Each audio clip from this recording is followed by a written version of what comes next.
ULB Podcast. Les podcasts de l'Université libre de Bruxelles.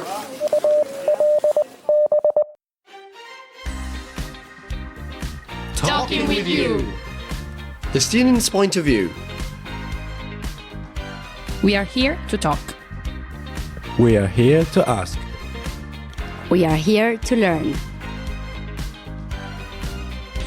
Welcome to our new episode of Talking with You, the podcast where the student's point of view matters. This show wants to provide the students an open and safe space to discuss the topics that we deal with as students, but also, in a broader sense, the ones that concerns us the most as passionate young individuals. Hello everyone, my name is Cora. And my name is Sarah, and we will be hosting this episode today. Welcome to a special episode. Today, we're doing something a bit different. We're teaming up with the Institut d'études européennes to dive into the Navigator Project. But what exactly is the Navigator Project? It's a 4-year research initiative aimed at exploring how the European Union can navigate the increasingly complex and conflict-driven landscape of global governance to promote a rule-based international order. It seeks to answer key questions about which institution in the EU should prioritize for strengthening, reform, or bypassing its efforts to revitalise multilateralism. The project's ultimate goal is to provide a practical search mechanism and actionable pathways for EU and its member states as they work to bolster a rules-based international system. The Navigator Project focuses on 7 main areas: concept, methods and analysis, climate change, digitalisation, finance and taxation, health, migration and security. That's a great starting point. Today's episode is particularly special because instead of 2 students, we have 2 distinguished guests with us. We are incredibly grateful to them for taking the time to join us, and I'd like to start by thanking them both. It's an honor to introduce our first guest, Frederik Ponjaert, researcher and lecturer at the Institute for European Studies at ULB and associate lecturer in comparative regionalism at SciencesPo. His research is on comparative regionalism with an emphasis on European and Asian realities. Thank you for the kind introduction. It's really nice to be here with you today. And Alberto Tagliapietra, senior program coordinator at GMF South. His research interests focus on EU policies, migration, and the intersection between technology and migration. Alberto joined GMF in 2019. His work mainly focuses on the EU process of externalization of migration. Hi everyone, thank you very much for the kind invitation. It's a pleasure to be here with you. Welcome to Talking with the EU podcast. Indeed, welcome. It's a real pleasure to have you here with us today to share your input on such an innovative project. Let's dive straight into the first question. As previously mentioned, Navigator focuses on 6 key policy finds. Considering the current global agenda, which of these areas do you view as the most pressing and why? Additionally, what key challenges do you foresee the project encountering in this area? Mr. Ponjaert, would you like to start us off? Yes, of course. Maybe to help your listeners follow, I can remind them what the 6 areas are: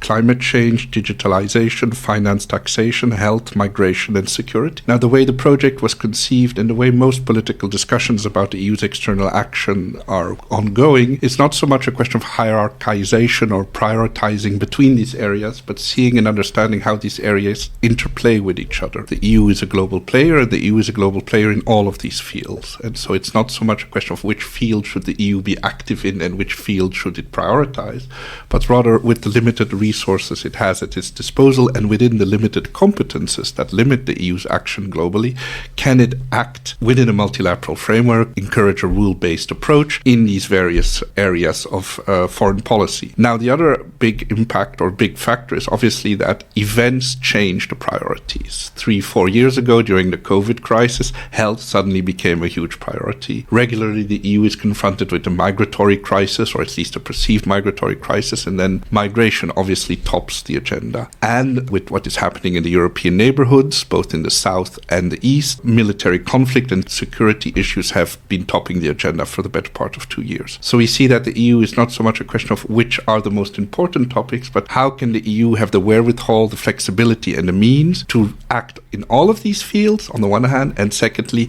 to act quickly and efficiently when one of these fields suddenly becomes more pressing than previously envisaged. Thank you for your insightful perspective. Do you share the same view, Mr. Tagliapietra? Thank you very much. Sure, I see the points that Frederik is posing here, but maybe on a more personal note, as a migration expert, I would like to give some of my focus to that issue, because I think that migration is definitely one of the most relevant questions importance on the global agenda today. We live in times of big polarization in our societies, which are increasingly moving toward the extremes, and migration is playing the narrative that political actors are making of migration is playing an important role in this shift. We are seeing this in Europe, i.e. my country, Italy. Giorgia Meloni's government did a lot of campaign on the topic of migration, and her consensus is actually mostly drawing from that field. But we are also seeing this in other parts of the world. For example, in the United States, Trump promises on shutting down the flows of people coming from South America had a great echo in his electorate, and for sure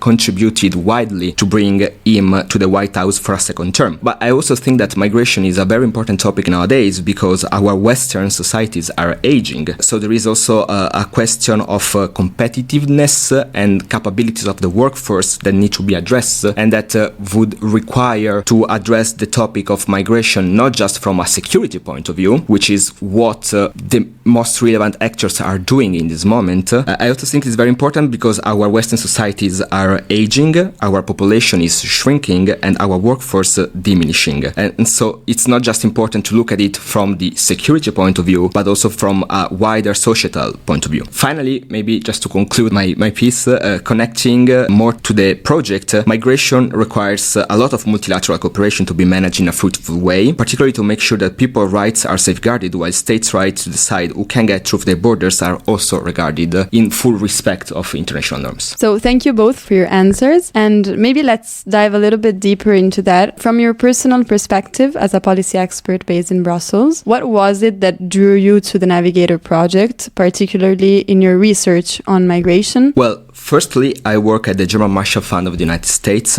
which is a transatlantic think tank. So multilateralism, which is also a very important piece of the Navigator Project, is a crucial aspect of our daily job. This is particularly because our offices are distributed between the United States and Europe, from Paris, Berlin, Brussels to Ankara. So we are several offices here, but also because we focus on regions of the world that are acquiring an increased relevance on the international stage. And I'm particularly looking for the Global South and the Indo-Pacific, where the so-called middle powers or pivotal powers, according to what type of jargon you want to use, are raising in their importance. Particularly, in my case, as a member of GMF South, multilateralism is a topic that recurs quite often in our conversations with stakeholders from the Global South, and particularly addressing the issue of reforming the current structure of multilateral organizations to ensure that these middle powers have more representation and weight. Secondly, I think that think tanks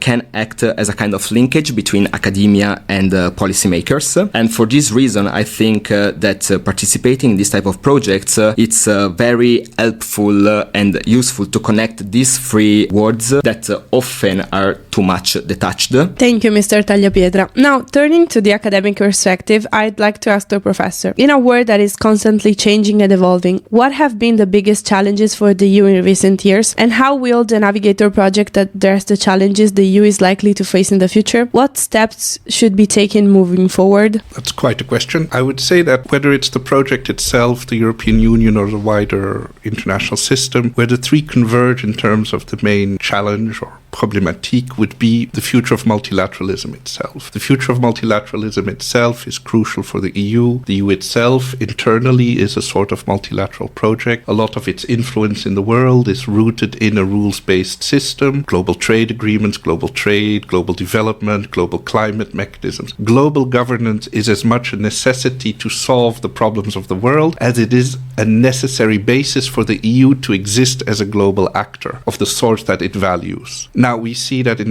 today's world, the mechanisms and the principles of multilateralism are fundamentally challenged, not only by new mounting powers that maybe were not there when the multilateral system was conceived in its current form after World War II, and so they are looking to carve for themselves a voice and a space in this global system, but even countries and actors who were there when the multilateral system was created after World War II and who are the foundation of the multilateral system, we see growing skepticism skepticism, or at least in terms of praxis, a reluctance to engage in the multilateral system. So the multilateral system is coming under pressure. The multilateral system is criticized. Alternatives to the multilateral system, whether in finance, in health, in climate, in security, in all the fields, are being tested. Ad hoc alliances are being explored. And so the European Union sees the preferred environment, the multilateral environment, challenged, shrinked, or even weakened in some cases. And so it is about the European Union doing two things at the same time. On the one hand, finding the means, it's this changing, more competitive, more hostile environment, finding new means for the EU to project its preferences, but at the same time, trying to substantiate, save, help evolve the multilateral system as it has experienced in the past, because it still remained the most favorable environment for the EU itself to exist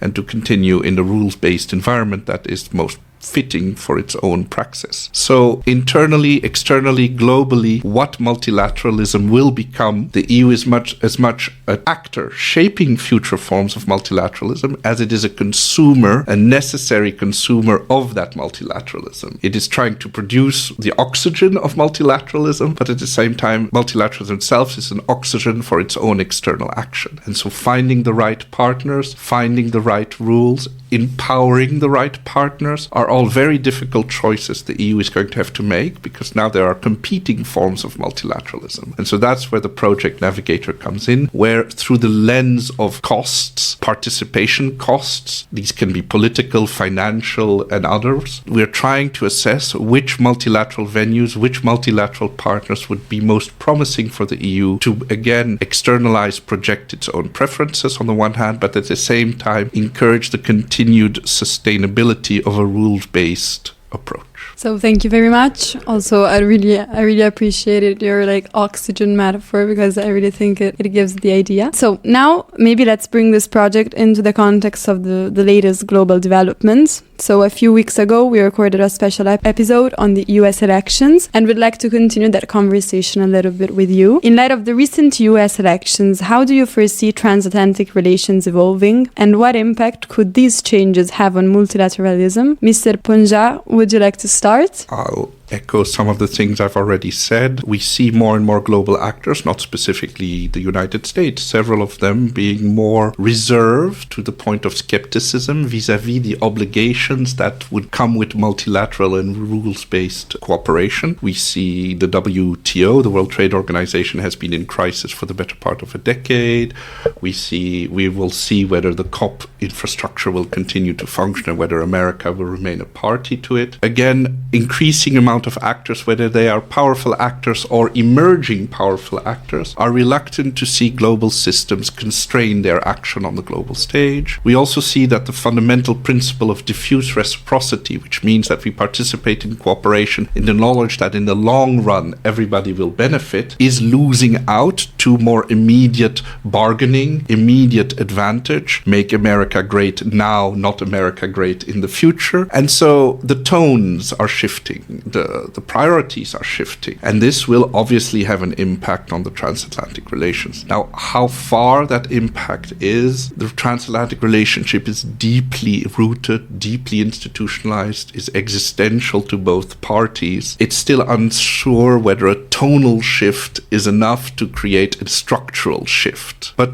that prospect exists. And the European Union, we've seen it with the new Commission, with the discourse surrounding the new Commission, with the confirmation hearings in Parliament, the emergence of a Commissioner for Defence and other issues. We see that preventively, already in anticipation of changes that might occur in Washington, things that were taboo or things that were not spoken out loud in the European environment are increasingly being discussed. Now, whether decisions will be possible and whether action will follow decisions is a different issue, and that is an issue for European politicians and European citizenry. But again, we are in this waiting phase to see what will really happen in Washington, and people are hedging their bets. And by people, I mean individual politicians, but also countries and or institutions. So at this stage, I'd say there's a lot of hedging happening, readying institutions and people for what might come, and then we'll see. The impetus for any change will probably lie in Washington coming for the next year or two. And then the rest of the world, Europe included, will react to that change. Thank you, Professor Ponjaert, for the answer. Mr. Tagliapietra, what would you add to this answer? Thank you very much. So, as Frederik already stated, the US elections will for sure bring consequences to the transatlantic relation. Trump policies, while we don't know yet how he will shape them, but we already have some insights from the people that he is appointing to very key position of his administration, and we know that his policy will very much look on the internal issues and push toward more isolationism from the international stage. Like we saw in his first mandate at the White House, he was very quick in getting out of the Paris Agreement. He was very quick on getting the US out of the Global Compact on migration. So I think that this time we are also not going to see a very different spectacle. Furthermore, it looks like this time Trump will be even more focused on China rather than on his first term, which brings Europe some very big and important questions.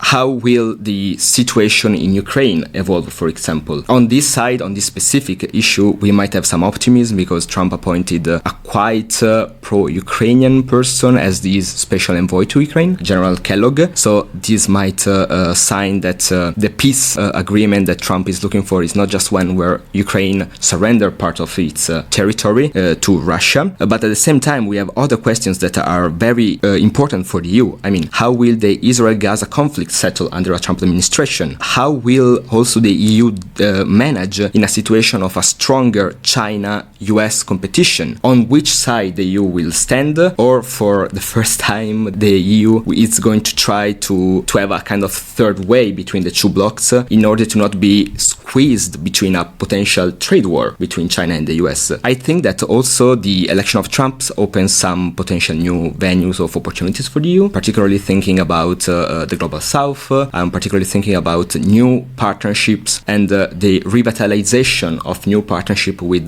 countries and with blocs that the EU have overseen for probably too much time. So while the situation is going probably to look bleak over the next 5 years, I think that there is still space for some hope and for the EU to bring more of its future in its own hands, to try to emerge as a true global actor in its own stance. Okay, so thank you both of you for your inspiring insights, I would say. So as we come to the end of today's episode, we want to express our sincere gratitude to our two guests for being with us and offering their valuable perspective on such an important topic. Your insights into the Navigator Project and the evolving landscape of EU policy have been truly enlightening. As we come to the end of today's episode, we want to express our sincere gratitude to our two guests, Frederik Ponjaert. Thank you for having me, and thank you for the conversation. And Alberto Tagliapietra. Thank you very much for having me. It was a pleasure. For being with us and offering their valuable perspectives on such an important topic. Your insights into the Navigator Project and the evolving landscape of EU policy have been truly enlightening. Thank you both for sharing your expertise in this special edition of Talking with the EU. And of course, thank you to all our listening for tuning in. We hope today's episode sparks some new thoughts and ideas. Until next time. This podcast was sponsored by the Institut d'études européennes of the Université Libre de Bruxelles, which we thank for the opportunity of this space.